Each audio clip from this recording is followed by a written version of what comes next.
हमारा दिमाग। हाँ। हमारे पास न्यूरो एनाटमी की कुछ बुनियादी बातें हैं, दिमाग के स्वास्थ्य पर हालिया शोध है और कुछ क्लिनिकल रिपोर्टें भी हैं जो ये बताती हैं कि जब ये जटिल मशीनरी खराब हो जाती है तो क्या होता है। बिल्कुल।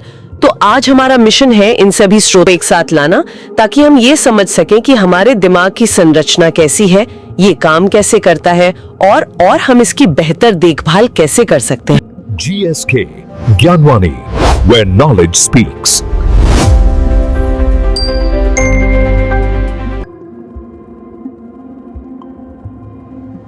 चलिए शुरू करते हैं। तो चलिए इस पर गहराई से बात करते हैं। दिमाग का वजन महज 1.5 किलो के आसपास होता है, लेकिन ये हमारी पूरी दुनिया को कंट्रोल करता है। ये कैसे संभव है? ये वाकई कमाल की बात है। दिमाग की असली ताकत उसके वजन में नहीं, बल्कि उसकी बनावट में है।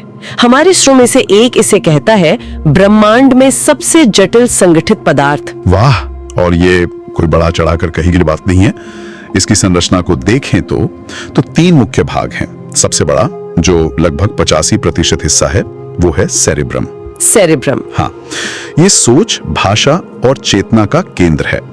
इसके ठीक नीचे पीछे की तरफ सेरिबेलम है, जो बहुत सघन है और शरीर के संतुलन और गतिविधियों के तालमेल के लिए जिम्मेदार है। अच्छा। और फिर है ब्रेन स्टेम, जो दिमाग को रीढ़ की हड्डी से जोड़ता है और सांस लेने और दिल की धड़कन जैसे जो जरूरी काम है उन्हें ऑटोमेटिकली कंट्रोल करता है। और ये जो सेरिब्रम की सतह है, जो तस्वीरों में हमेशा सिलवटों वाली दिखती है, वो सिर्फ एक डिजाइन तो नहीं है ना? नहीं, बिल्कुल नहीं। उन सिलवटों का एक बहुत खास मकसद है। उन्हें गायराई यानी उभार और सलकाई यानी दरारें कहते हैं। गायराई और सलकाएं। हाँ, और ये दिमाग के रियल एस्टेट को आप कह सकते हैं मैक्सिमाइज करने का एक शानदार तरीका है।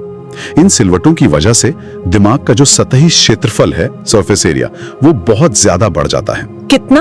अरे वाह। और ये जो अतिरिक्त सतह है, ये हमें ज्यादा न्यूरॉन्स और कनेक्शन रखने की जगह देती है, जो सीधे तौर पर हमारी सोचने समझने की शक्ति से जुड़ा है।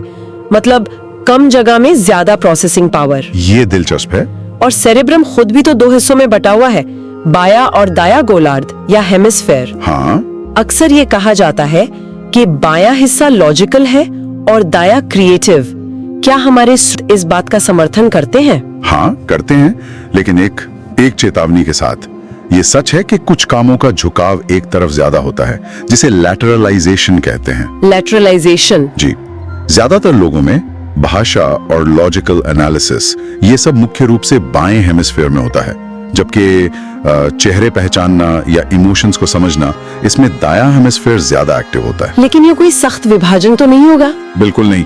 कोई भी जटिल काम, उसके लिए दोनों हेमिस्फीयर्स के बीच लगातार बातचीत की जरूरत होती है, और ये बातचीत एक बहुत ही कमाल की संरचना के जरिए होती है, जिसे कॉर्पस कैलोसम कहते हैं। Corpus callosum?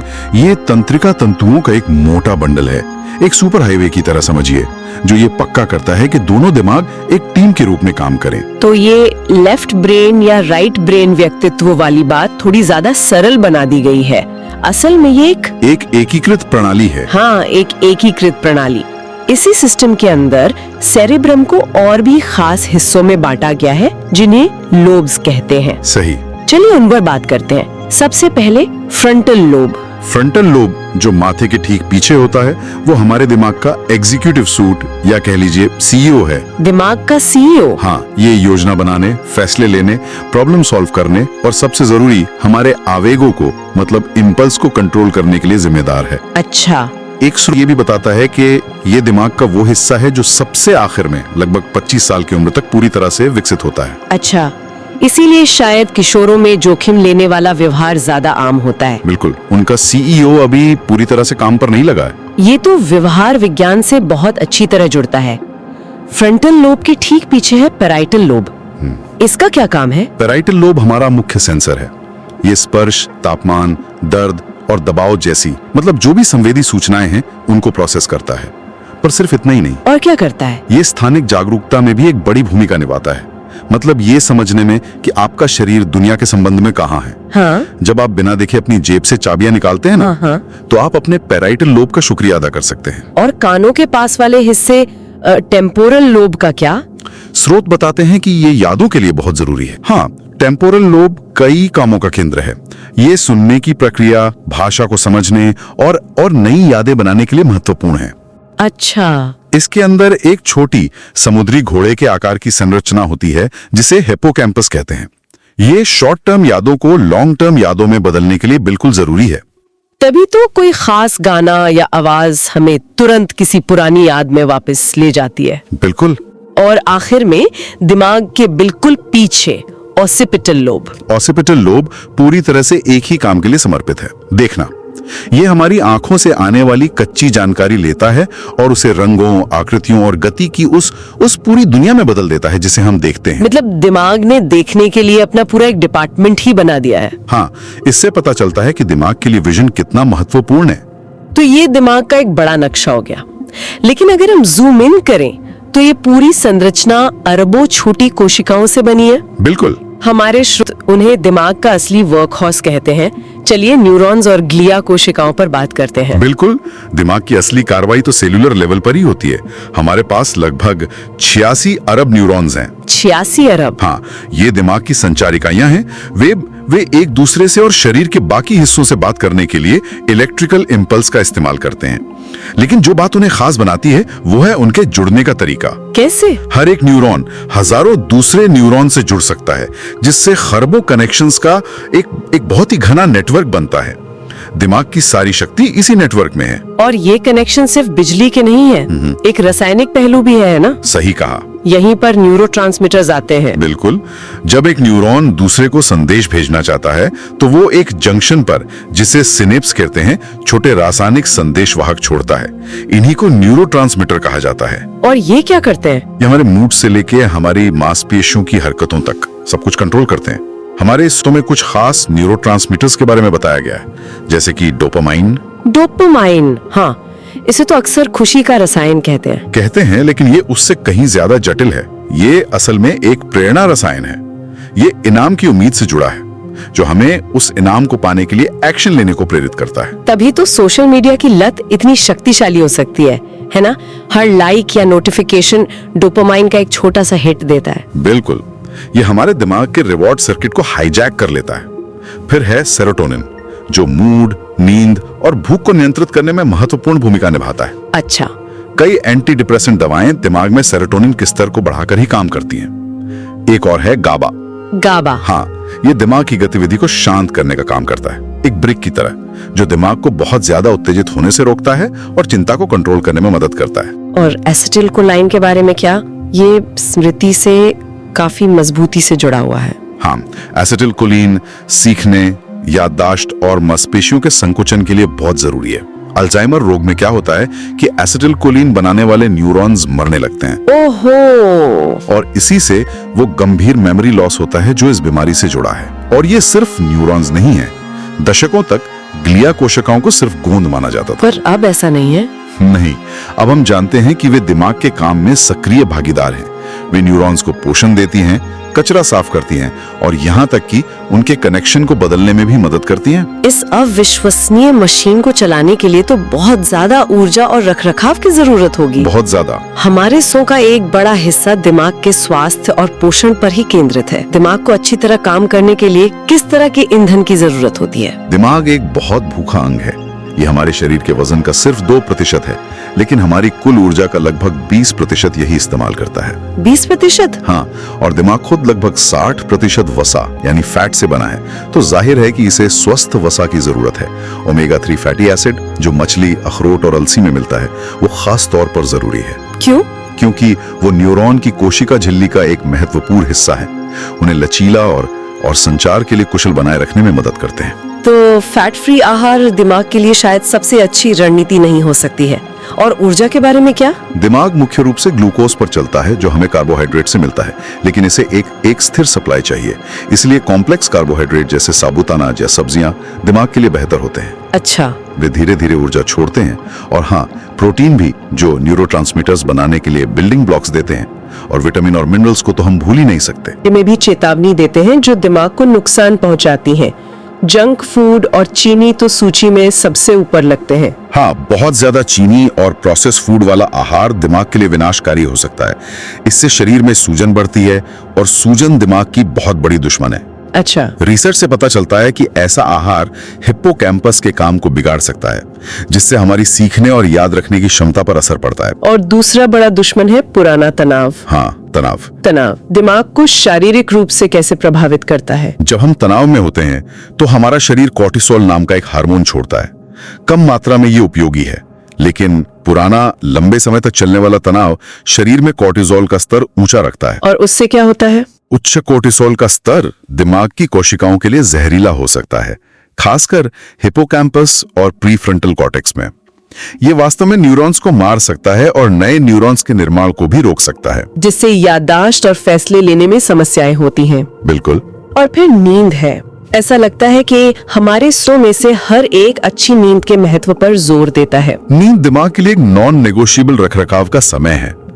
हाल की रिसर्च ने ग्लाइम्फेटिक सिस्टम की खोज की है। ग्लैम्फेटिक सिस्टम, ये क्या है? ये दिमाग का अपना अनोखा कचरा निपटाने का सिस्टम है और ये सिस्टम गहरी नींद के दौरान सबसे ज्यादा एक्टिव होता है, जो दिन भर में जमा हुए जहरीले पदार्थों को बाहर निकालता है। तो जब हम नींद में कटौती करते हैं तो हम दिमाग की इस जरूरी सफाई प्रक्रिया को बाधित करते हैं, जिससे सोचने समझने की क्षमता में गिरावट आती है और अल्जाइमर जैसी बीमारियों का खतरा बढ़ जाता है। ये तो एक गंभीर चेतावनी है।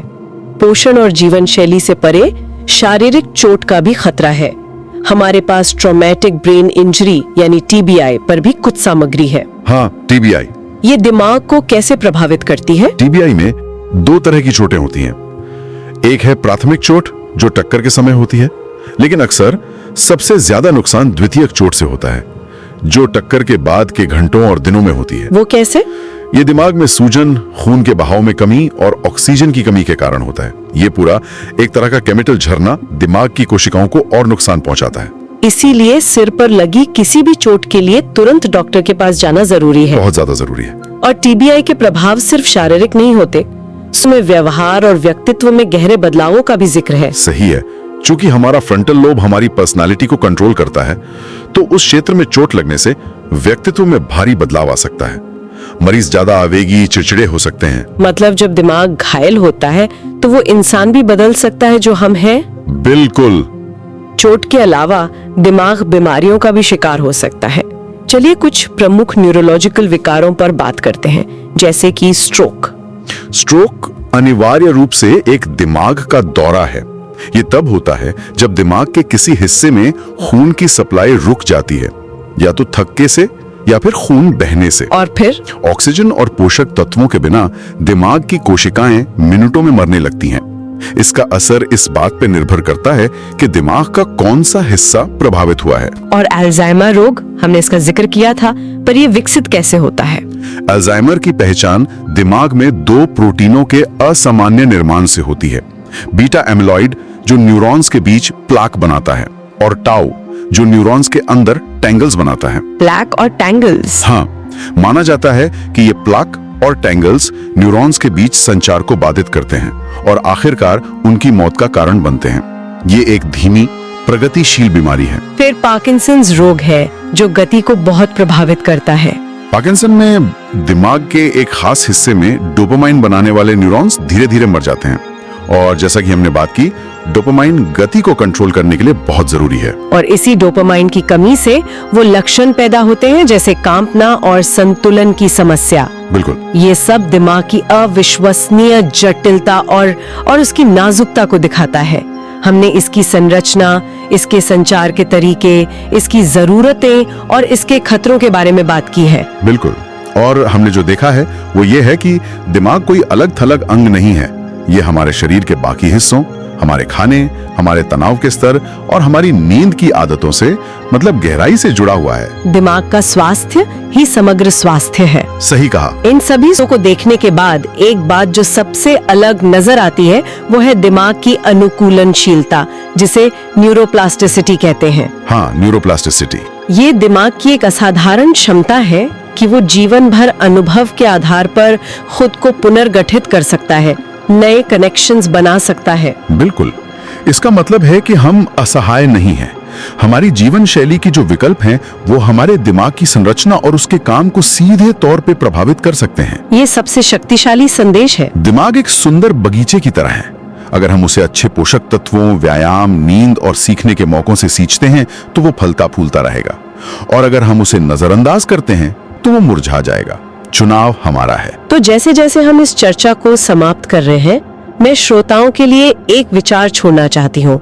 हमने दिमाग की जैविक मशीनरी के बारे में बहुत बात की है, लेकिन अगर, जैसा कि हमारे बताते हैं, हमारे अनुभव, हमारे रिश्ते और यहाँ तक कि हमारे विचार भी दिमाग के भौतिक कनेक्शन को लगातार बदल रहे हैं, तो इसका चेतना और स्वतंत्र इच्छा की प्रकृति के बारे में क्या कहना है? क्या हम सिर्फ अपनी वायरिंग के उत्पाद हैं, या क्या हम उस वायरिंग को सक्रिय रूप से आकार देने वाले आर्किटेक्ट हैं? शायद ये दोनों का एक जटिल नित्य है।